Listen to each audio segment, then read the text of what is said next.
ही पोळी देखील पुरणपोळीपेक्षा काही कमी नाही. अगदी सॉफ्ट आहे, मुलायम आहे, गोड आहे, बनवायलाही अतिशय सोपी आहे. शिवाय भरपूर पदर सुटलेले आहेत. तुम्ही इथे पाहू शकता, मस्त ह्याला पदर सुटलेले आहेत. मऊ, लुसलुशीत आणि एकदम सॉफ्ट ही पोळी तयार झालेली आहे. शिवाय गोड आहे. तुम्ही दुधासोबत किंवा साजूक तुपासोबत ह्याला खाऊ शकता. बघा, इतकी मऊ ही पोळी तयार झालेली आहे आणि अगदी पुरणपोळी सारखीच दिसते. चला तर मग वेळ न दवडता आपण रेसिपीला सुरुवात करूया.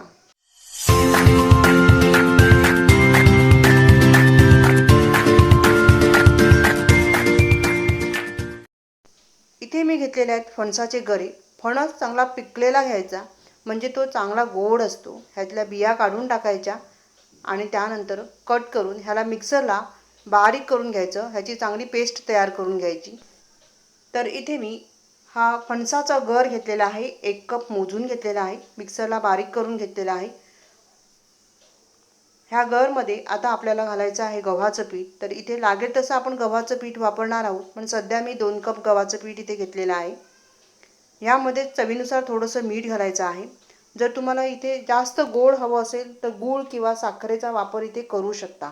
पण मी घेतलेला फणस अगदी गोड आहे आणि तो भरपूर असा पिकलेला आहे, त्यामुळे मी इथे साखर किंवा गूळ वापरलेली नाही आहे. आता पाणी न घालता जो गर आहे त्या गरामध्येच आपल्याला हे पीठ तयार करून घ्यायचं आहे. आता पीठ मला सैल वाटते, त्यामुळे पुन्हा मी गव्हाचं पीठ ह्यामध्ये घातलेलं आहे आणि 1 चमचा मी वेलची पूड घातलेली आहे. आणि हे सर्व मस्त आता मी मळून मळून पीठ तयार करून घेते आहे. तर इथे पाण्याचा बिलकुलही वापर न करता मी हे पीठ तयार केलेलं आहे. आता 1 चमचा मी इथे साजूक तूप घेतलेला आहे. साजूक तुपाऐवजी तुम्ही तेलही वापरू शकता, पण साजूक तुपामुळे ही पोळी जी आहे ती अतिशय स्वादिष्ट लागते. आता हे व्यवस्थित पीठ मी तयार करून घेतलेलं आहे. वरून देखील तूप लावलेलं आहे. आता हे पीठ जे आहे ते 15 ते 20 मिनटं आपण चांगलं विश्रांतीसाठी ठेवून दिलं होतं. त्यानंतर हे पीठ बघा मस्त असं नरम झालेलं आहे. आता पुन्हा त्याला 1-2 मिनटं मी चांगलं मळून घेतलेलं आहे. पीठ एकदम इथे मी सॉफ्ट तयार करून घेतलेलं आहे.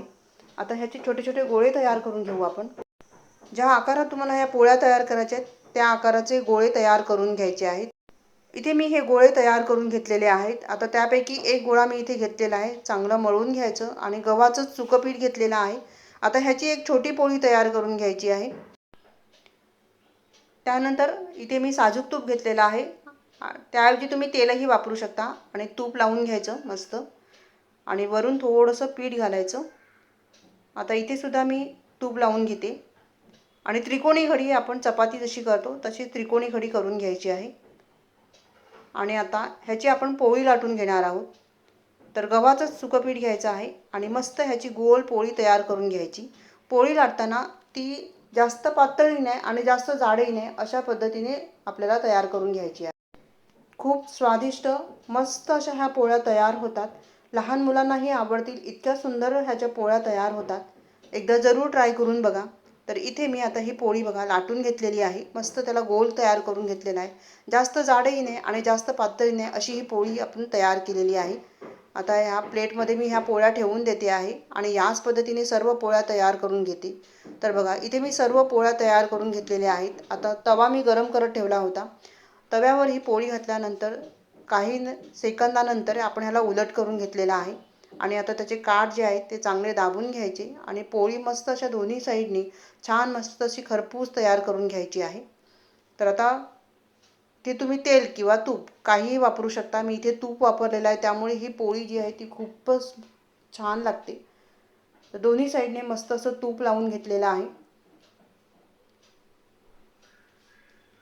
आणि ही पोळी बघा मस्त अशी तयार झालेली आहे. याच पद्धतीने मी सर्व पोळ्या आता तयार करून घेणार आहे. अगदी पुरणपोळी कशी असते तशीच ही पोळी लागते. दुधासोबत खाली तर अतिशय भन्नाट ही पोळी लागते.